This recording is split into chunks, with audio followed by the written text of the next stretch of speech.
আজকে একটি গুরুত্বপূর্ণ বিষয় নিয়ে তোমাদের সাথে ডিসকাস করতে চাই। এখন সত্যি যারা ডাব্লিউবিসিএস এর প্রিপারেশন করছে, আগামীতে জানে না যে পরীক্ষা কোন প্যাটার্নে হতে চলেছে। ডাব্লিউবিসিএস এর কি ডিসক্রিপটিভ হবে, না পরের বছরেই প্যাটার্ন চেঞ্জ হবে, নাকি সেম থাকবে, ঠিক কবে থেকে নতুন সিলেবাস আসছে, নতুন প্যাটার্ন আসছে, কোনো পরীক্ষার্থী বা জানে না, না কোনো অফিসিয়াল নোটিফিকেশান আছে এই বিষয়ে। শুধু এইটুকুনি জানি যে ডাব্লিউবিসিএস এর প্যাটার্ন চেঞ্জ হতে চলেছে, ডাব্লিউবিসিএস ডেসক্রিপটিভ হতে চলেছে। এবার দেখো 2023-এ যারা প্রিলিমিনারি পরীক্ষা দিয়েছে, ডাব্লিউবিসিএস প্রিলিমিনারি যে পরীক্ষায় কোশ্চেন যে লেভেলে এসছে, অনেকেরই হয়তো কাট আপ ক্লিয়ার হবে কি হবে না, মানে এই ডাউটের মধ্যে আছে। কারণ কোশ্চেন টাফ হয়েছে, প্লাস তারপরে অনেকেরই সোশ্যাল মিডিয়াতে দেখে মনে হচ্ছে কাট আপ বেশি, অনেকেই বলছে কাট আপ বেশি, মানে যেমন বলছে সেই এক্সপেক্টেড হয়তো অনেকের মার্কস উঠছে না সেইভাবে। তাহলে তারা কি করবে? তাহলে তাদের পরের বছরের প্রিপারেশন শুরু করবে কি না? আদৌ পরের বছরের পরীক্ষা হবে তো? কারণ পরের বছরে ইলেকশন রয়েছে 2024-এর, এবং ইলেকশন রয়েছে এখনও। প্রিলিমিনারির যে 2023 প্রিলিমিনারি হলো, এর মিনস বাকি রয়েছে। তো মিনস এক্সাম, তারপর ইলেকশনের জন্য 2-3 মাস তো কোনো রকম এক্সামই হবে না, যা হবে মে জুনের পরে হবে। তো এইসব কথা ভেবে মনে হচ্ছে যে যদি নতুন সিলেবাস আসেও, তাহলে সেটা কবে থেকে চালু হচ্ছে? 2024-এর থেকেই, তাহলে নতুন এখনই কেন নোটিশ জারি করে দিচ্ছে না? এবার এই দ্বিধাগুলো নিয়ে সত্যি কথা বলতে প্রতিটা ক্যান্ডিডেট যারা প্রিপারেশন করছে, তাদের সবার মধ্যে একটা মানে একটা কঠিন ফেস তৈরি হয়ে গেছে। কারণ এই সময়টা তারা কিছু ডিসিশনই নিতে পারছে না, না কিছু পড়তে পারছে। কারণ কী পড়বে, কীভাবে পড়বে? তো আজকে এই বিষয়টা নিয়ে আলোচনা করতে চাইছি, কারণ আমি বিষয়টা যথেষ্ট অনুভব করতে পারছি আর কি।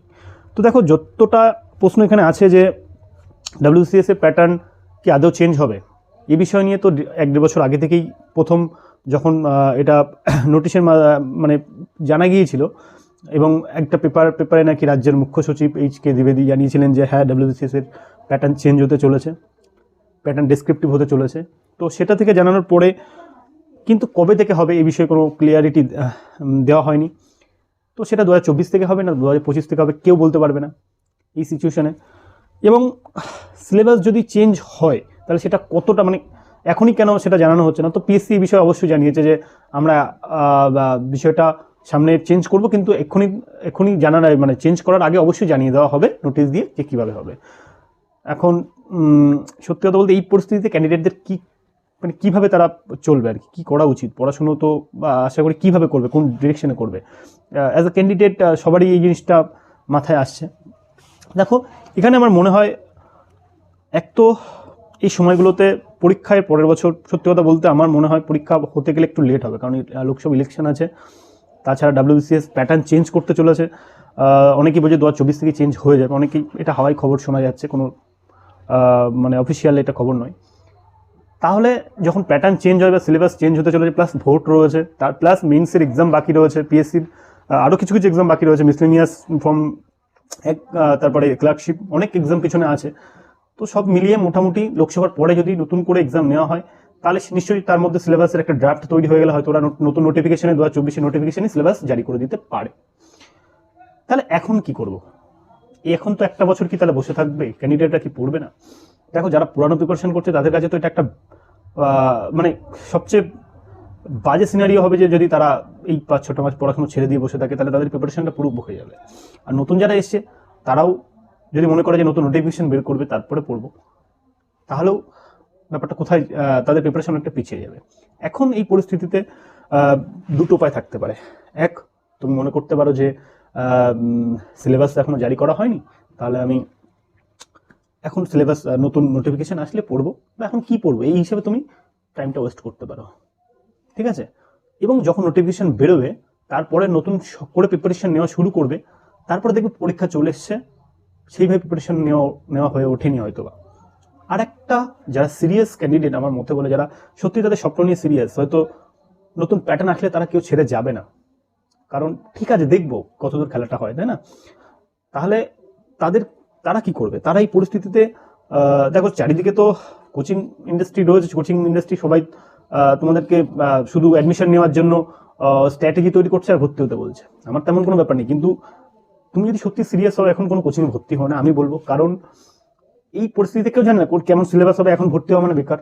কোন কিভাবে তারা পড়বে, কোন প্যাটার্নে পড়বে, ঠিক আছে? এখন যেটা করা উচিত, নতুন এবং পুরানো পুরানো যারা আছে তারা দুজনের ক্ষেত্রে আমি মনে করি যে এই যে সময়টা একটা গ্যাপ সময় পাওয়া যাচ্ছে, যদি পরীক্ষার নোটিফিকেশন একটা 5-6 মাস বা ইলেকশনের পরেই বেরোয়, বা পরীক্ষা যদি একটা বছর পরে হয়, হয়তো ইলেকশন আগে নোটিফিকেশন বেরিয়ে গেল, কিন্তু পরীক্ষা হবে কিন্তু ইলেকশনের পরে, এটুকুনি একটা আইডিয়া করা যাচ্ছে। তাহলে এক্ষেত্রে যেটা করণীয়, এই যে সময়টা পাওয়া যাচ্ছে এই সময়টাতে আরেকটা বার আমার মনে হয় বেসিক যেগুলো আছে না, হিস্ট্রি, জিওগ্রাফি, যার যে উইক পয়েন্টগুলো আছে, ইকোনমিক্স, কারণ প্রিলিমিনারি হয়নি মানে অনেকই বেসিক দুর্বলতা আছে আমাদের, সেই দুর্বলতাগুলোকে আমাদের একটু ভালো করে রিভিশন দেওয়া দরকার, একটু ভালো করে আর একবার রপ্ত করা দরকার। ঠিক আছে, যদি আমরা বেসিকটাকে একবার রেডি করে রাখতে পারি না, তাহলে দেখো নোটিফিকেশন যখনই বেরোবে না, আমরা কিন্তু একদম এক ঝাপে আমরা প্র্যাকটিসে নেমে যেতে পারবো। রাইটিং প্র্যাকটিস, যদি ডেসক্রিপটিভ হয় আমরা রাইটিং, অ্যান্সার রাইটিং প্র্যাকটিস শুরু করে দেবো। যদি এমসিকিউ প্যাটার্নই হয় তাহলে তো আমাদের কোনো ব্যাপার না, আমরা এমসিকিউ সলভ করতে শুরু করে দেবো। কিন্তু বেসিক ক্লিয়ারিটিটা দরকার, যে আমাদের বেসিক কনসেপ্ট আমরা আবার একবার ঝালিয়ে নিয়ে যাই, এই বেসিক কনসেপ্টটা ক্লিয়ার করার দরকার। এবার প্রশ্ন হচ্ছে কি সিলেবাসে পড়বো। দেখো পিএসসি সিলেবাস চেঞ্জ করবে না, কিন্তু সিলেবাস ডব্লিউবিসিএস যেটা আছে এই সিলেবাসের মধ্যে কিছু সিলেবাস অ্যাড হতে পারে, ইউপিএসসি থেকে কিছু সামঞ্জস্যপূর্ণ করবে যেহেতু বলছে ওরা, সুতরাং কিছু সিলেবাস অ্যাড হতে পারে। তো যেগুলো অ্যাড হবে সেগুলো পরে আমরা অ্যাড করে নেব নোটিফিকেশন অনুযায়ী। কিন্তু যে সিলেবাসটুকু আছে, সেই গান্ধীজি পড়তে হবে, সেই মুঘল সাম্রাজ্য পড়তে হবে, সব প্রতিটা জায়গা চ্যাপ্টারগুলোকে আমরা একবার রিভিশন দিয়ে আর একবার নতুন করে যেগুলো কনসেপ্টগুলো ক্লিয়ার করে রাখতে পারি।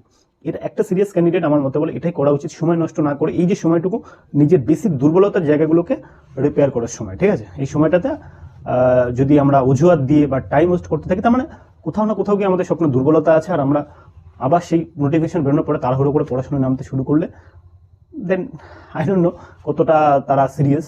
তো আমার মতো বলে সময় নষ্ট করো না, যেটাই হোক না কেন একটা অনিশ্চয়তার সিচুয়েশনের মধ্যে দিয়ে সবাই চলছে, বাট এই সময়টার প্রকৃত মানে সদ্ব্যবহার করতে চাইলে আমার মতে বলে বেসিকটাকে আরেকবার আমরা এই কটা মাসে ঝালিয়ে নিতে পারি, আর সেটাই করা উচিত। আর এটাই বলার, এই সময়টা ডিমোটিভেট হওয়ার সময় নয়, বেসিকটাকে রিকভার করার সময়।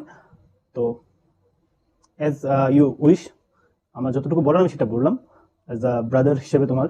তো আর এইভাবেই আমি গাইডেন্স দিতে থাকবো, চ্যানেল ফলো করো।